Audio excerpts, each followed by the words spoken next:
Welcome to lesson 6 of Immanuel called Brotherly Love. And so we're going to get into John 13. We'll start at verse 21, where it says Jesus predicts his betrayal. When Jesus had said this, he became troubled in spirit and testified and said, "Truly, truly, I say to you, that one of you will betray me." The disciples began looking at one another at a loss to know of which one he was speaking.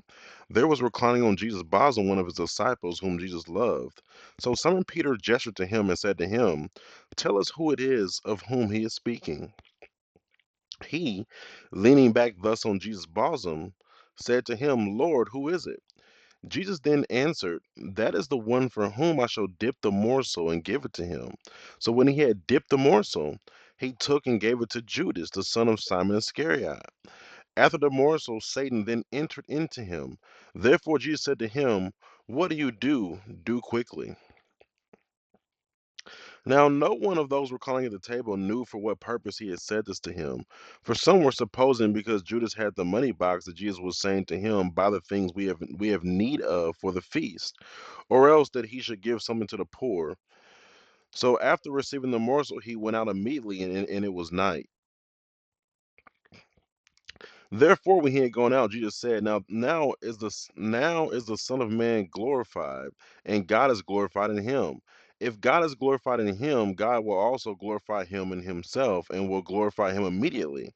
Little children, I am with you a little while longer. You will seek me, and as I said to the Jews, now I also say to you, where I am going, you cannot come. A new commandment I give to you, that you love one another even as I have loved you, that you also love one another. By this, all men will know that you are my disciples, if you have love for one another. So, this is what we are here for, is this statement. There's another discipleship statement that is making it clear on identification, on discernment, on who is a disciple of Christ.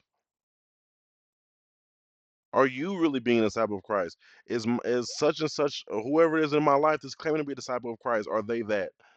Is my pastor, my mom's pastor, my dad's pastor, are these people who are claiming to be workers of God, are they true disciples of Christ? Well, he gives us another piece of discernment. Love one another even as I have loved you, that you also love one another. By this, all men will know that you are my disciples, if you have love for one another. Now, something that's important about this is that yes, God does command us to love each other, and by each other, I'm talking general first of, you know, people. I mean, we're supposed to love our friends and enemies, so we're supposed to love everyone essentially, right? But in this context, he is not talking about loving everyone. He's not. When he says you have love for one another, who is one another? One another is the disciples, and that's why this talk today is about brotherly love. What you've studied thus far, so you've been exposed to the seven qualities in Christ that Peter lists out, and one of them is brotherly kindness, which is or brotherly love, which comes before love.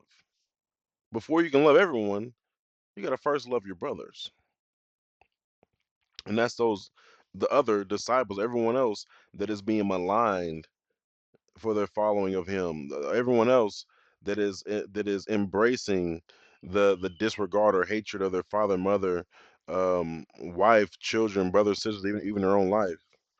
Those that are continuing in his word, regardless of circumstance, regardless of what he says, regardless of temptation or tribulation. Um, so this is an important one, is that you must love one another. You cannot be a disciple of Christ, yet you do not like, or you do not love, and like is even smaller, but you do not love other disciples of Christ.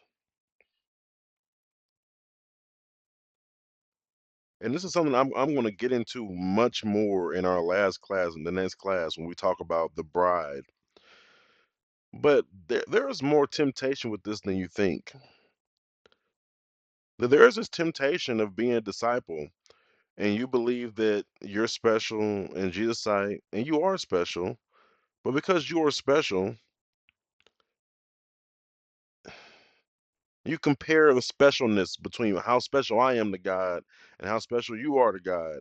And I'm, I'm not saying everyone become people do become jealous of other people's anointings and gifts and whatever it may be.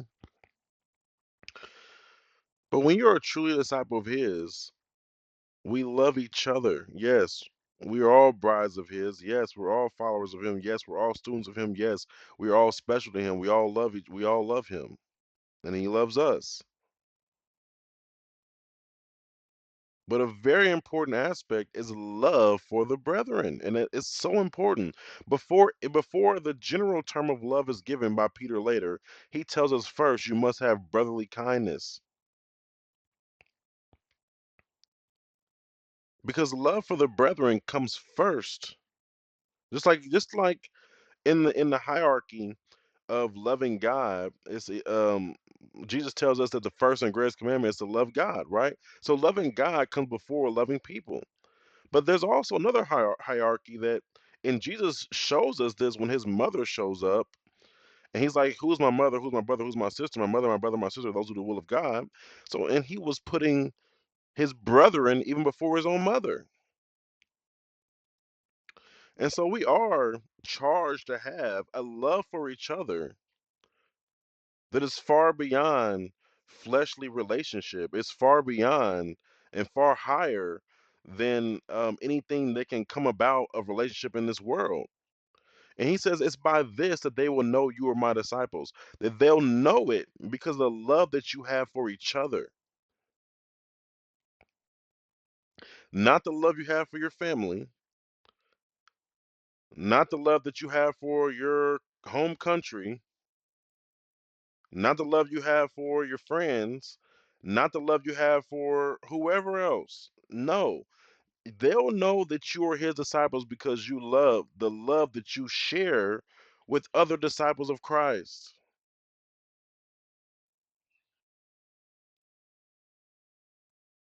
One of the greatest examples of this love that it says that he loved them as his own soul was Jonathan and David.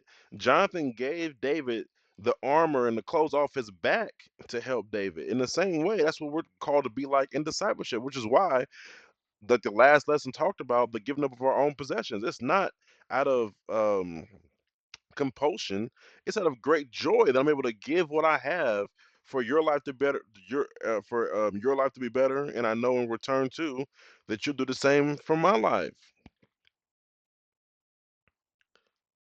If we're truly dwelling in the love of discipleship, there is no worry of being selfless because I know that as self as I am for you, and as much as I love you, and as much as I'm willing to give it whatever I have for you, you do the same for me.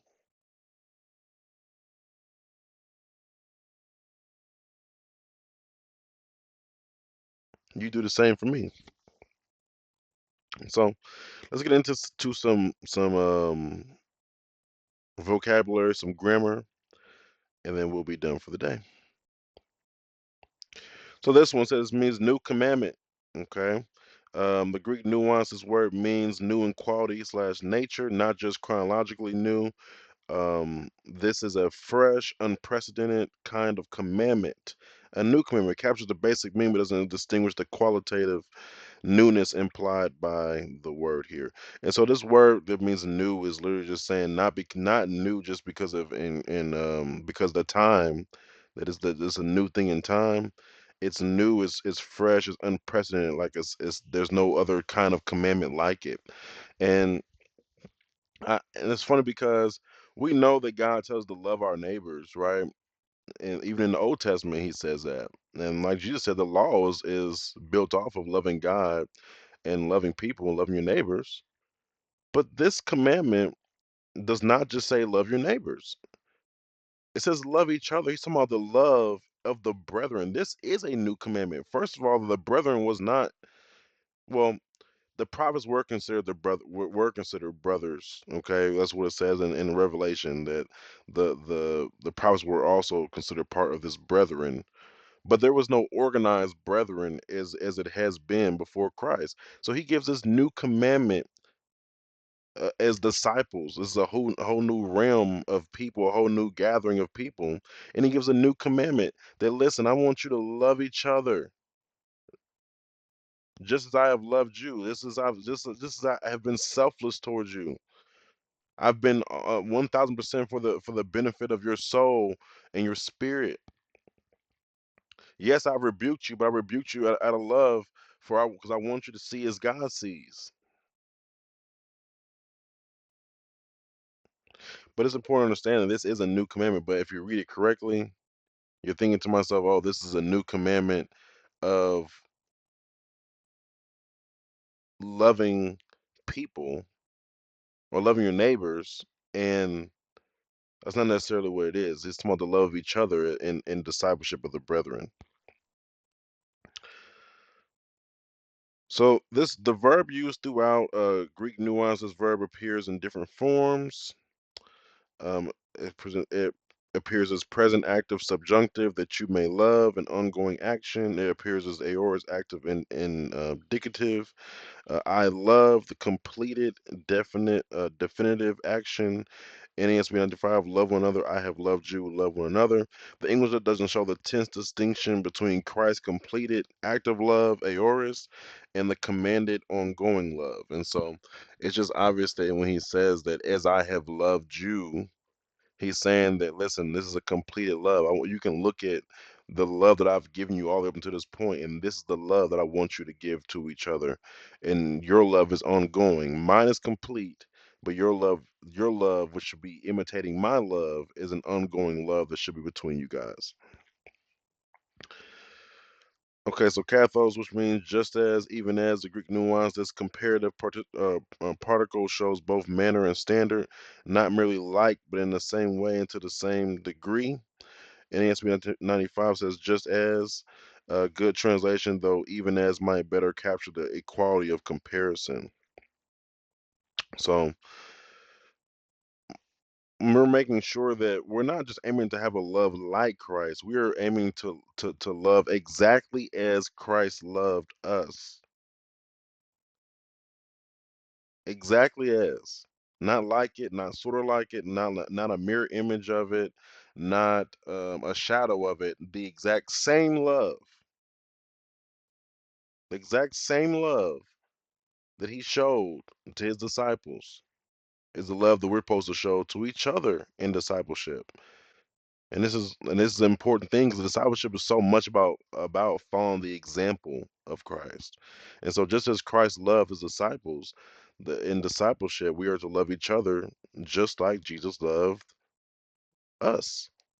And this is important because a lot of times how the enemy will creep in and say, "Oh, you're not Jesus. You're not going to do things. You're not. I mean, some things are just up to Jesus how he loves people." No, he says, "I want you to give the same love, not like it, not get to the point and say, well, that's only a love Jesus can give." No, you're supposed to give that only the love Jesus can give.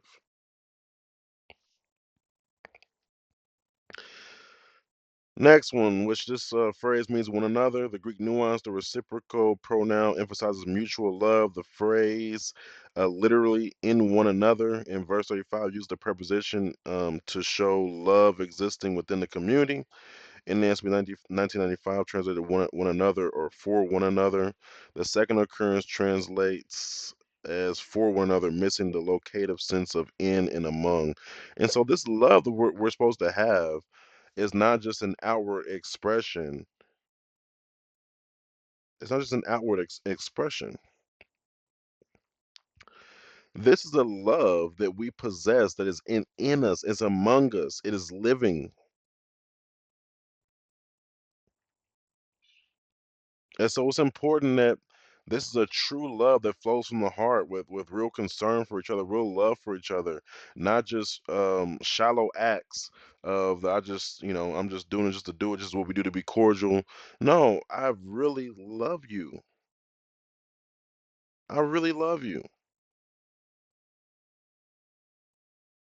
Anyone who's been around me since I've started this journey 7 years ago probably one of the most awkward moments of our relationship is probably me telling your friend I love you, because I mean I'm like that, and I've realized the love that God has put in my heart, and I don't deny it. I really love people, and I love any, and especially people who are striving to be students of Christ, who are striving to follow it and do what He said, and to obey and walk in His ways.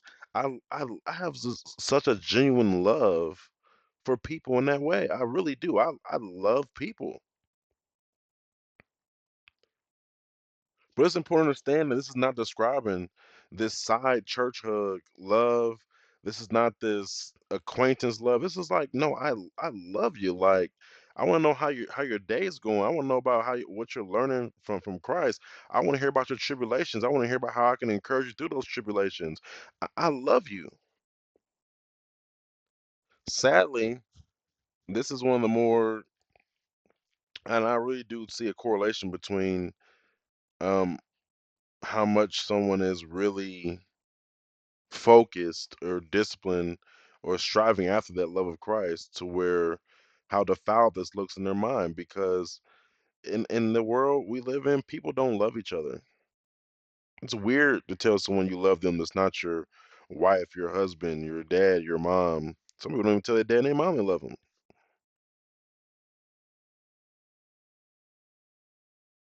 Shoot, I've seen it. I have literally seen, and not even just as adults, kids, that is awkward for them to be told that they are loved, and it's weird for them to tell the people that they love them. But man, this love that's in and among us. And one thing I think about this, about discipleship, one thing I really do realize as I go through this more and more, it's only by God that you can have these traits that meet discipleship. It's only by God. I don't believe that anyone by their own efforts can endure the persecution and hate that it means to be a disciple, or embrace the disregard of relationships in comparison to Him, or be willing to pick up your cross. And you know I don't believe that. Give up all your possessions. Shoot, Jesus even said flat out that with God it's possible. Like, these things are just not I mean, I don't think it's possible for anyone to have genuine love for other people outside of fleshly ties, unless by God.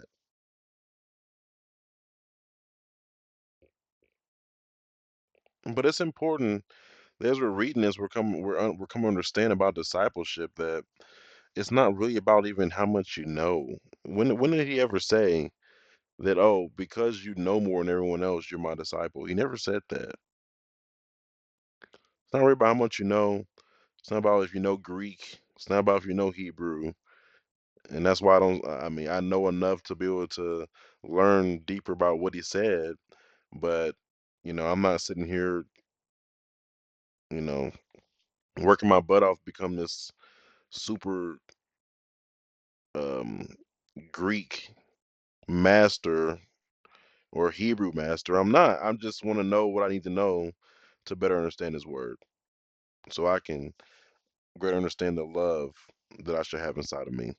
I love is, like I said, because it's just not about so many things. It's about the love, and interesting enough, He does correlate lawlessness with loss of love, and I see that. The more someone loses their conviction and goes against their fear of God, and lose that fear of God, and they walk in lawlessness, the colder the love becomes. And that, so also, to preserve this love is our obedience preserves this love in our hearts. It truly does.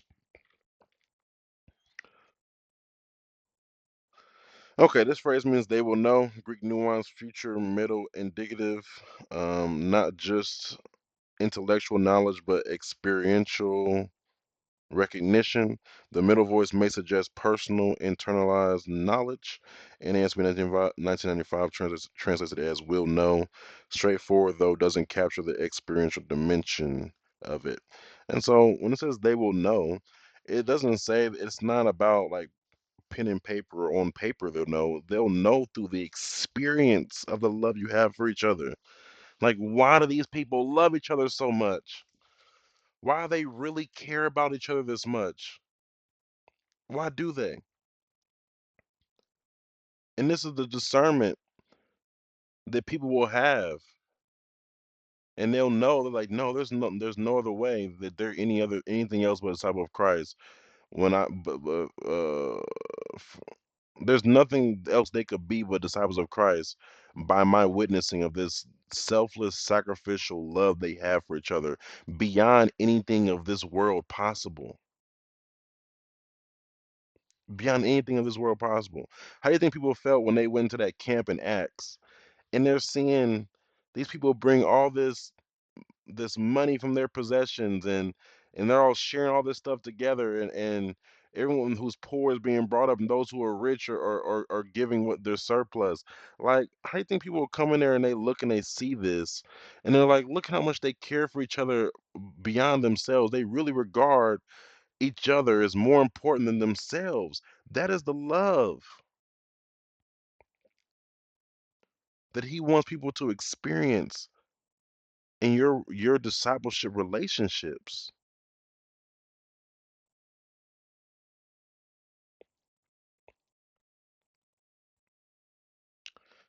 Okay, this one's a conditional clause, the Greek nuance, third class condition. If you have, presents this as a real possibility that may or may not be fulfilled. The condition is the visible evidence by which recognition occurs. If you have, accurately represents the conditional nature. So, what is important about this is this, okay? This brings me to why he is saying this time. Notice that he's talking about this when Judas is about to betray him. So then he starts talking about what actually makes you a disciple of mine. It's the love that you have for one another. It's the love that you have for one another. As this one guy is betraying him, doing this loveless act, this cold act, this selfish act, he's literally letting them know, listen, I want you to know what actually makes you a disciple of mine. And it's if. And he's saying, listen, doesn't mean, and he's saying, like he's talking about, is a possibility that may or may not be fulfilled. Obviously, Judas was on the may not be fulfilled side, who was claiming to be a disciple who did not have this love for his brethren.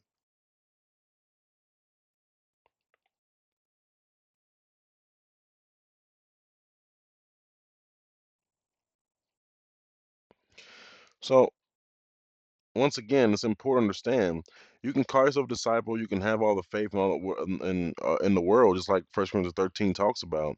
But if you don't have the love, you are not that. This is not just about claims out your mouth. It's about showing it. Last one, then we'll finish the passage, okay? So then it says, this is translated as you have love. Greek nuance uses the noun, um, which is for love with the verb to have or hold, rather than the verb, which is also to love. This emphasizes love as a possession or characteristic that defines the community, not just an action. NSB 1995 says have love, good literal translation. So it's important to understand once again that we're not just talking about these acts of love, that you have, that you have it. Do you have it? And I love this conversation because, to be honest with you, this conversation is the discernment, like, period. Like, not even just in discipleship, but even people who are claiming to believe in Jesus.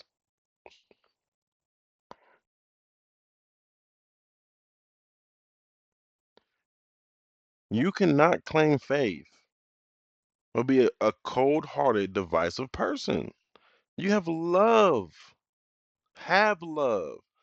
Not just do acts of love, not just talk shallow love. You have love.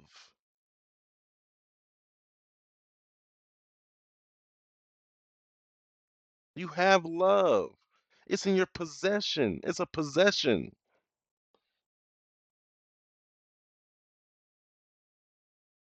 It's not something you can just physically conjure up out of effort. It's something I'm in possession of it. I'm in possession of love.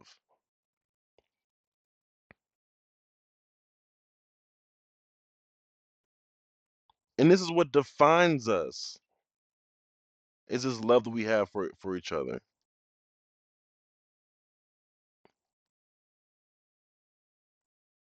As much as I've gotten used to it, people come and go in fellowship, just like in church, people come and go, right? At first, because my groundwork for fellowship and faith was rooted in these teaching of discipleship, I could never understand. I could never understand the coming and going. I never understood it because for me, I am always looking for an opportunity to be in any space that I could love someone that is attempting or is trying to be a follower of Christ, disciple of Christ, a student, someone that's trying to come after him. Like that is the what more could you ask for than the opportunity to love someone like that? That's also where we have to change our minds about why we are where we are and why we think God has us in places where we are. Because God is literally, Jesus literally telling them that I am putting you amongst each other to love each other, not for you to. You're not here about because of. I'll give you an example. Jesus didn't look at him and say, Peter, you're in this group because of what you can receive from these other people. That's not why he was there. He's there to love his brothers. John was not there for what he could receive from the rest of the group. He was put there to love his brothers. In the same way with James and all the other disciples. And the same way with us. We are not placed in fellowship and in circles with people who are striving discipleship for what we can get out of it. That's when you know what? I do see why people leave and go because they feel like they're not getting. But we come into these environments. People didn't come into the discipleship camp in Acts to just take. They came to give. What are you giving? And I think that's the mindset that he wants in his disciples. That we have love is not to take, it's to give. Who can do for God? God is love. Who can do what can you give him? He literally said, what can you give me? You can't give me anything. I own everything. I own the earth, I own the gold, I own the silver. I own every city. I own the universe. I own every planet, star, everything that exists. Diamonds. I own it all. What can you give love? You can't give love anything. So love doesn't exist to receive. It exists to give. And if we possess love, we come into fellowship, we come into contact with each other to give to each other, not about what we can take, not about what we're receiving. I come to make things better. Not for you to make me better. I come to make you better.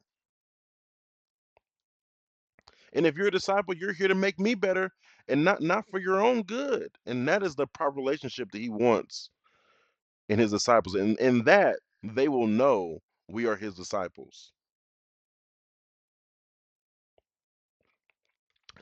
Last section of this chapter, we're just going to read to finish it off. We're not going to break it down though. But John 13, 36, 38, it says, Simon Peter said to him, Lord, where are you going?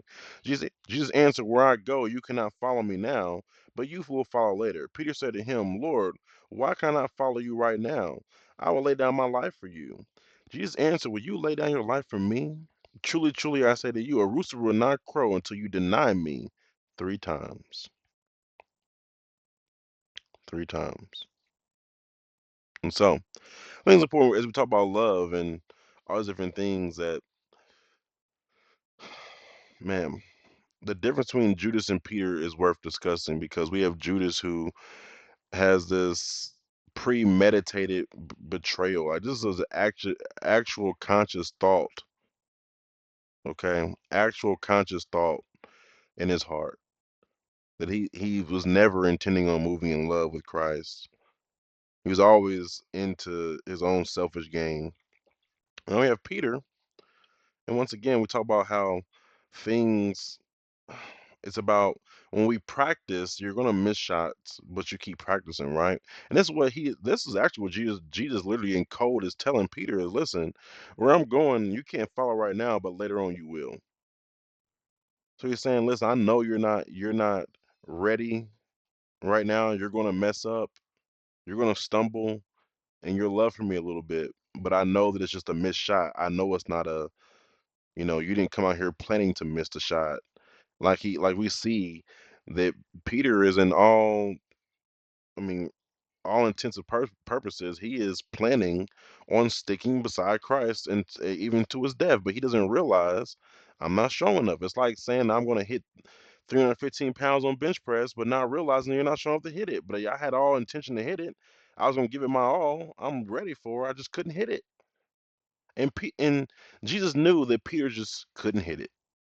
But he said, "You will eventually, but you're not ready. You're not ready to hit it yet." Judas never had this heart. He never had this heart of love to lay down his life for his brethren. He never had this heart of he wasn't there for the good of everyone else. He was always stealing money out of the money bag.